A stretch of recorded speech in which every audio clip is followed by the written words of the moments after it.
So I'm here to speak about collective management organization, what they are, what they do, and why they are important.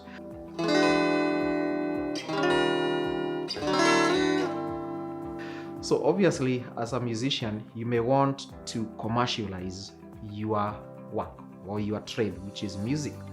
So you want to make money out of it. There are different ways in which you can do that. One being assignment. An assignment is a sale, a complete sale, or you can choose to license your work. Now there are generally two ways in which you can license a copyright work.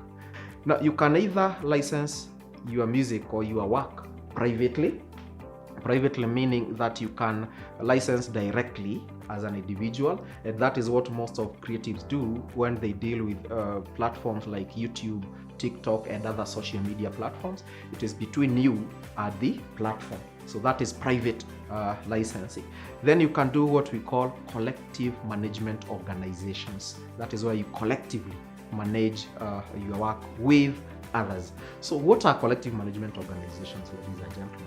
So collective management organizations, famously referred to as CMOs, are institutions that manage the rights on behalf of the right holders collectively, meaning that right holders come together as a group and they create an organization or an institution that manages their rights on their behalf. So they license that organization to do what? To negotiate, to license, and distribute royalties. That means these collective management organizations negotiate for license fees with the users of musical works.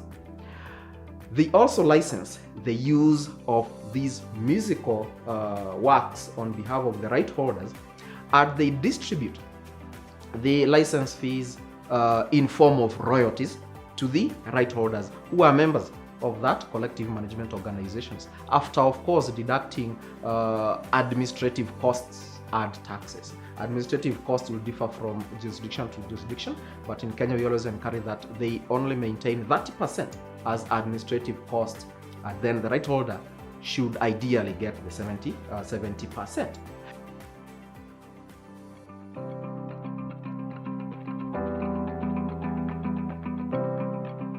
These collective management organizations may take different forms depending with jurisdictions. So we have collective management organizations that are fully government run. So for countries that are starting to come up with collective management organizations, they start with CMOs that are fully government run.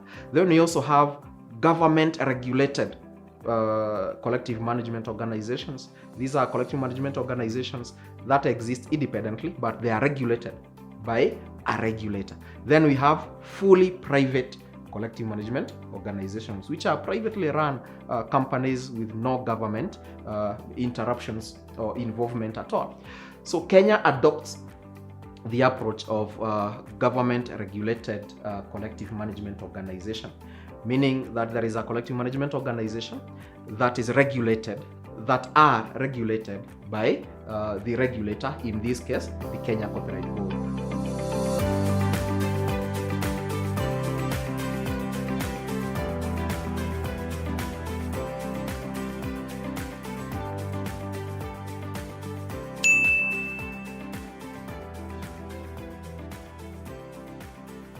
It is hard for you to listen to every radio station, to hear whether they are going to play your music and then ask to be paid for it.